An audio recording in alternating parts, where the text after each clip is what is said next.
Gypsy Rose Blanchard, a name that, for years, was synonymous with sympathy and heartbreak. But after the shocking discovery of a twisted crime, the world was left divided, wondering, was Gypsy a victim or a manipulator? Today, we dive into her story, a complex tale of betrayal, abuse, and desperation that culminated in a tragic crime that shocked the world. Gypsy Rose was born on July 27, 1991, in Louisiana, to Claudine D.D. Blanchard and Rod Blanchard. From an early age, Gypsy's life was defined by her mother's stories of her numerous ailments. D.D. insisted her daughter suffered from an array of severe illnesses: muscular dystrophy, epilepsy, leukemia, and a myriad of developmental and cognitive issues. Her life became a daily routine of doctors' visits, medications, and treatments. At around 8 years old, Gypsy was confined to a wheelchair. Dee convinced her that she was unable to walk, that her body was frail, and her immune system too weak for normal life. The image of a sick, fragile child became a powerful tool, one that Dee used to earn sympathy, support, and financial aid from friends, family, and charitable organizations. Gypsy's bright personality and her dream of independence simmered beneath the surface, but she never questioned her mother's word. Dee was her caretaker, her provider, and above all, her authority on everything about her own body. Doctors found Gypsy's alleged illnesses curious. There were discrepancies in her symptoms and test results that didn't match Dee's descriptions. Yet, Dee had an explanation for everything and meticulously avoided any doctor who probed too deeply. In 2005, Hurricane Katrina hit Louisiana. The Blanchards, claiming to have lost everything, moved to Missouri, where they became a fixture in the community. Organizations, touched by Dee's heartbreaking story of a terminally ill daughter, provided them with a brand new home in Springfield, Missouri, as well as financial assistance. Their new life only further isolated Gypsy. With no contact with her father, who Dee claimed was abusive, Gypsy knew only what her mother wanted her to know. The walls of their home were filled with medical equipment and pill bottles. But as Gypsy grew older, she began to sense that something was deeply wrong. In her teens, Gypsy began testing the waters of independence.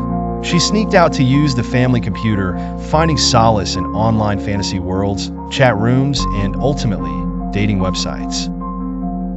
Online, Gypsy could be anyone she wanted, a world far removed from her everyday life of needles, pills, and surgeries. In 2012, Gypsy met Nicholas Gojon, a young man from Wisconsin with a troubled history and an active imagination.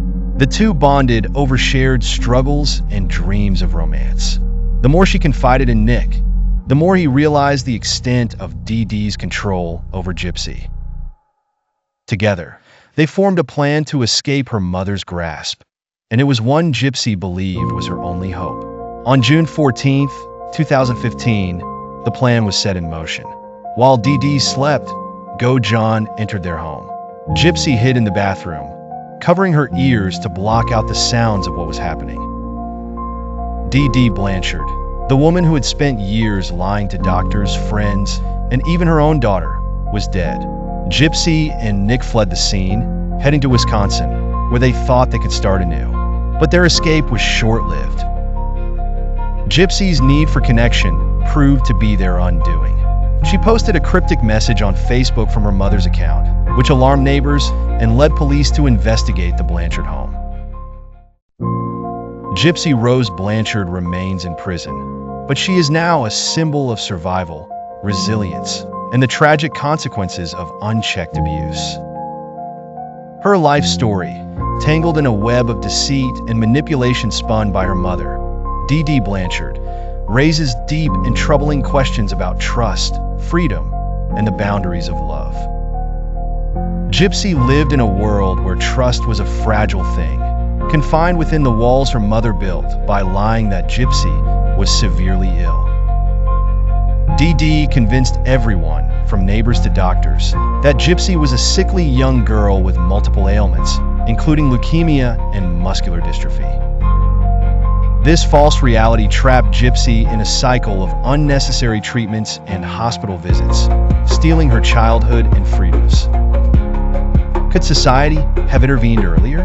There were countless moments that beg for closer scrutiny.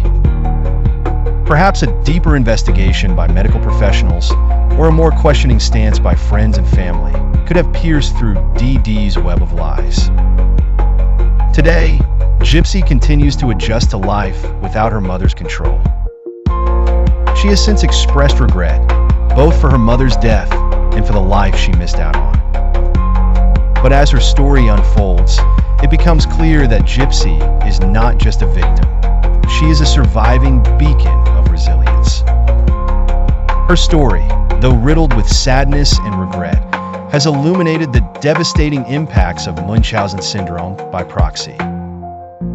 This psychological disorder, where a caretaker fabricates or induces health problems for sympathy or attention, was at the core of DD's actions, pushing Gypsy to a limit that resulted in tragedy. Now, as the world reflects on her unusual circumstances, her case serves as a chilling reminder of the complex dynamics of abuse and the lengths one might go to in an attempt to break free from it. Could a different path have emerged? Perhaps. Yet, Gypsy Rose Blanchard's story is a raw exploration of human endurance and the sometimes invisible scars born from a childhood spent in the shadows.